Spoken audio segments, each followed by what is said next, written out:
کے غم کو دور کیا کرو. اسی مسلمان نے فلسطین کی زمین پہ کھانا ان یہودیوں کو دیا, پانی ان یہودیوں کو دیا, رہنے کے لیے ان یہودیوں کا انتظام کیا.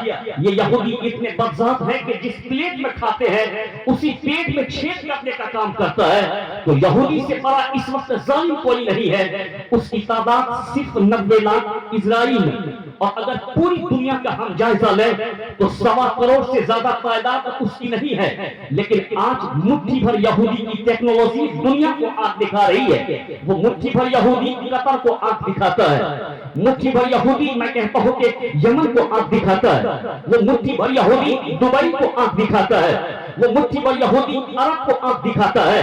یعنی مٹھی بھر یہودی اپنی ٹیکنالوجی کے زور پر پوری دنیا کو آنکھ دکھاتا ہے. ظالم ہے یہ سچ بات ہے, جابر ہے یہ سچ بات ہے, دوسروں کے حق کو ہڑپتا ہے یہ سچ بات ہے. لیکن سچ بات یہ بھی ہے کہ اس کا جوان میرے جوان کی طرف فری فائر ویڈیو گیم نہیں کھیلتا ہے. اس کا جوان اپنی آنکھوں کو جلاتا ہے, اس کا جوان رات بھر اسٹڈی کرتا ہے, اس کا جوان رات بھر محنت کرتا ہے. ہمارا جوان فری فائر گیم کھیل کر کے یعنی آوارہ ہو گیا. اس کا جوان محنت کر کے انجینئر بنتا ہے, اس کا جوان محنت کر کے ڈاکٹر بنتا ہے, اس کا جوان محنت کر کے اسکالر بنتا ہے, اس کا جوان محنت کر کے سائنٹسٹ بنتا ہے. نتیجہ یہ ہوتا ہے کہ وہ موبائل بناتا ہے, ہم موبائل چلاتے ہیں. نتیجہ یہ ہوتا ہے کہ وہ کمپیوٹر بناتا ہے, ہم کمپیوٹر چلاتے ہیں. تو جب مٹھی بھر لوگ کے جوان بیدار ہو جائے تو اس کی ٹیکنالوجی پوری دنیا کو آنکھ دکھانے لگے. تو ہم تو پوری دنیا میں 200 کروڑ کی تعداد میں, اللہ کی قسم میرا 50% جوان اگر بیدار ہو گیا ہر چوک پہ لکھ دیں گے کہ 10 کو 10 دریا نہ چھوڑے ہم نے, پہلے ظلمات میں دوڑا دیے گھوڑے ہم نے. مٹھی بھر ہمیں آنکھ دکھاتا ہے. آپریٹر کو کم کرو, تھوڑی سی کو کم کیجئے تاکہ بات لوگوں کو سمجھ میں آئے. مٹھی بھر لوگوں نے محنت کی تو آج وہ مٹھی بھر قوم جو کہ 125 کروڑ سے زیادہ ان کی تعداد نہیں ہے, آج اس کی ٹیکنالوجی آنکھ دکھا رہی ہے دنیا کو. 200 کروڑ کی تعداد میں ہونے کے بعد بھی کیونکہ ہم فری فائر گیم سمجھتے ہیں. ہم نے زندگی کو کیا سمجھ رکھا ہے؟ میلہ سمجھ رکھا ہے زندگی کو, تماشا سمجھ رکھا ہے زندگی کو. زندگی کا موضوع کیا ہے آپ کے لیے؟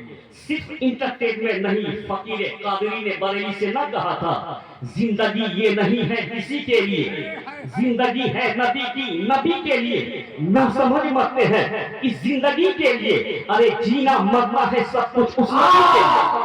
یہ پیغام فقیر قادری نے آج بھی ہم کو عطا کیا ہے. تو زندگی کا موضوع کیا ہے؟ زندگی کا موضوع اور اس کا مین ایم یہ ہے کہ ہم اللہ کو راضی کر لیں, ہم مصطفیٰ کو راضی کر لیں. یہ جب سے میں ہم آئے ہیں دین کے پیغام کو سن کر کے ہم جائیں. یہاں مصطفیٰ کی حدیث سنائی جاتی ہے اور لوگوں کا دل یہاں نہیں لگتا. کبھی آ کے بیٹھنا اور کبھی باہر چلے جانا. یاد رکھیں جس طریقے سے جسم بیمار پڑ جاتا ہے ٹھیک اسی طریقے سے دل بھی بیمار پڑ جاتا ہے. جب جسم بیمار پڑتا ہے تو اس کا ایفیکٹ ہم دیکھتے ہیں. ایک آدمی کو جس میں ان کے بیمار پڑ جاتے ہیں اور جب ان کو ہوا لگ جاتی ہے تو ان کا جسم بیمار پڑ جاتا ہے. سردی کا اثر ہو جاتا ہے, کھانسی کا اثر ہو جاتا ہے, بخار ان کو ہو جاتا ہے. تو یہ ہوا لگنے کے بعد, اور آپ کو بھی ہوا لگی ہے شیطان کی ہوا, اسی وجہ سے آپ کا دل بیمار ہو گیا ہے. جب یہ دنیا کی ہوا لگتی ہے تو جسم بیمار ہو جاتا ہے, بخار ان کو طاری ہو جاتا ہے. جب کسی کو بخار ہو جاتا ہے آپ ان کے سامنے میں کھانا رکھیں تو اس کو دل نہیں لگتا ہے. ایک بخار والا آدمی کے سامنے میں قورمہ رکھ دیا جائے, ان کے سامنے میں بریانی رکھ دی جائے, ان کے سامنے میں پنیر رکھ دی جائے. یہ آسان لفظوں میں ہم آپ تک پہنچنا چاہتے ہیں.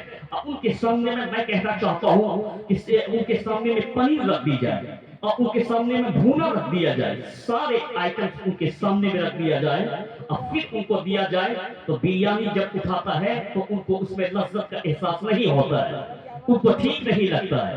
ایک بخار زدہ آدمی کو بریانی ٹھیک نہیں لگتی, نہ قورمہ ان کو ٹھیک لگتا ہے, نہ بھونا ان کو ٹھیک لگتا ہے, نہ ان کو میں کہتا ہوں کہ مٹر پنیر ٹھیک لگتا ہے. تو کیا مطلب ہے کہ بریانی کا قصور ہے, بریانی کا قصور ہے یا قورمے کا قصور؟ نہ بریانی کا قصور ہے, نہ قورمے کا قصور ہے,